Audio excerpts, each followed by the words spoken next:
Magandang araw po sa inyo lahat. Welcome po sa panibagong video natin dito sa Makapili TV. Ngayon, pag-usapan po natin itong topic ni Banat Bay kung saan sabi niya, ang opposition at si Romualdez nag-unity team na. So, sino ba itong mga sinasabi ni Banat Bay na opposition? Siyempre, ito yung mga karaniwan, yung Makabayan Black, yung mga dating dilawan na ngayon lumipat na, nagtalong bakod, at si Romualdez. So, sino ba rito yung sa tingin yung parang kinakalaban nila or parang tingin nila kalaban nila si Pangulong Duterte. So, panoorin po natin ito. So, bago natin ituloy itong topic na to, baka pwede naman palambing sa inyo. Kung di pa kayo nakasubscribe, pa-subscribe naman at papindot naman yung like. Wala naman bayad po yan Konting lambing lang naman po. So, tuloy na po natin to. Ibang drama naman to. Kanina, drama. Ito naman, tapang-tapangan. Kala nyo tapos na yung eksena?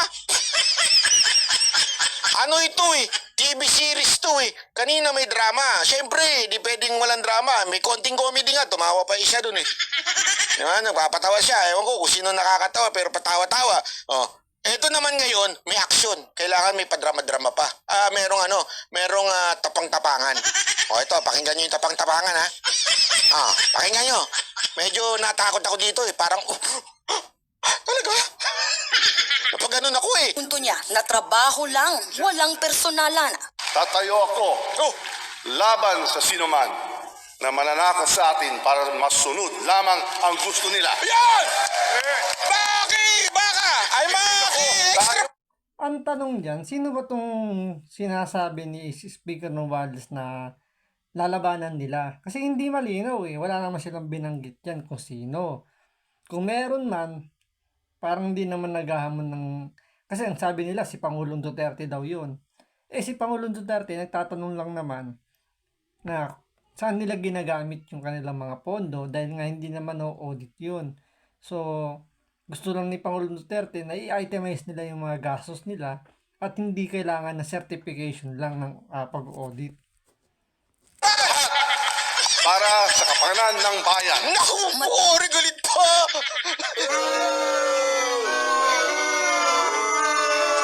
Kunwari, galit pa si Kuya! Ba, ipaglalaban ko kayo! Baka sila ipaglalaban ka. Baka sila, kasi pag hindi ka pinaglaban nila, pwede ka ma-out dyan bilang speaker. Drama. Baka pagbakasyon na nga lang, ang daming drama nito mga to. At hindi lang yon, kapag di pinaglaban ng ibang kongresista itong si Speaker Romualdez, baka mawala ang kanilang extraordinary funds. Diba? Sayang nga naman yun, magkano kinikita nila doon.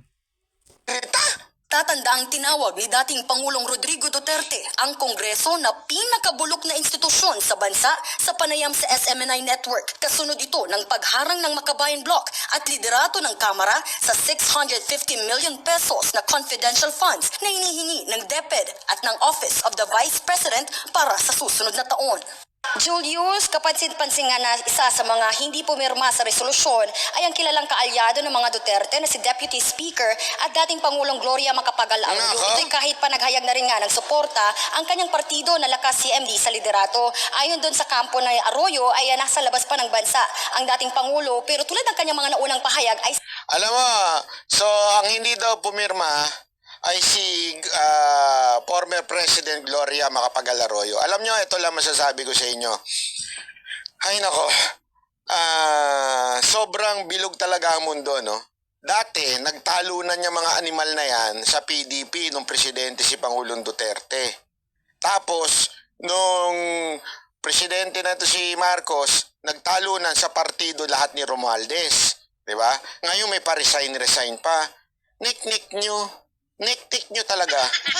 Pa-resign ba kayo? Sa totoo lang, ang dami na from PDP, nagtalo na sa lakas. Yan, makikita nyo yung mga balimbing na congressman na walang paninindigan. Bakit? Bilay mo patalon-talon ng partido. Yung isa pa-resign pa. Pag-usapan natin na susunod na video natin kung sino yung nag-resign na yan, na member dati ng PDP.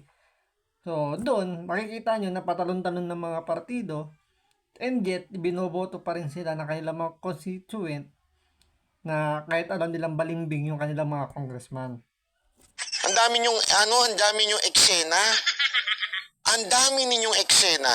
O, ipubusta ko sa inyo, pag bumaligtad na naman ang mundo, magtatalo na naman kayo sa mga Duterte. Di ba? Ganyan naman ang ginawa ninyo eh. Talong kayo ng talong. Kasi alam mo, ito mga congressman na ito ang pinakawalang mga prinsipyong mga politiko sa Pilipinas. Sa totoo lang ha, yan ang mga walang prinsipyo sa Pilipinas. Akala ko ba may mga prinsipyo kayo? Meron kayong para sa bayan, o para sa kapakanan ng bayan. Di ba sa kapakanan ng bayan na mapaliwanag ninyo ang extra fund ninyo? Baka naman sa kapakanan ng kanilang kabuhayan ang kanilang talagang inuuna, hindi yung kapakanan ng bayan. Kung talagang concern kayo para sa bayan, ipaliwanag nyo sa amin kasi kami nagbabayad ng tax. Saan napunta ang tax na binabayad namin at tinatanggap ninyo sa pamamagitan ng extraordinary fund sa budget nyo? Saan napunta? Bakit hindi nyo sagutin? Simple lang naman ang tanong ni Pangulong Duterte. Saan ninyo ginamit? Bakit hindi nyo i-liquidate yun? Sasabihin nyo na liquidate na ng COA. Hindi ho COA ang nagbabayad ng tax nyo. Ng tax ng bayan. Kami. Ba't hindi nyo isabihin sa amin? Paano na-liquidate? Certification lang yung pinapasa nila sa COA. Ano i-liquidate ng COA doon? Sila mismo nagtanggal ng ngipin ng COA para i-audit sila. Dahil certification lang kailangan. This is to certify na nagamit namin yung pondo sa ganitong bagay. Ano yung magpapatunay na nagamit nga yung pondo? Wala. Basta nag-issue lang sila ng certification.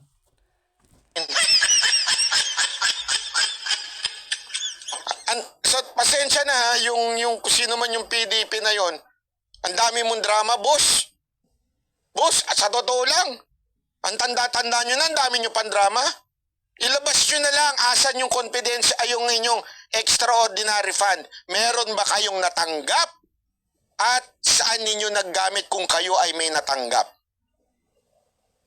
Kasi, hindi lang naman si Pangulong Duterte nagsabi niyan. Kahit po si Roque, na galing din siya dyan, sinasabi na meron talagang extraordinary fund kayong natatanggap. Bakit hindi nyo sabihin, sinungaling ka? O, tanong nyo to ha, dyan sa mga kongresista na yan. Bakit hindi nyo sabihin, harap-harapan, hindi yung puro drama na para kayo mga batang umiiyak at sabihin niyo, ikaw Duterte, sinungaling ka.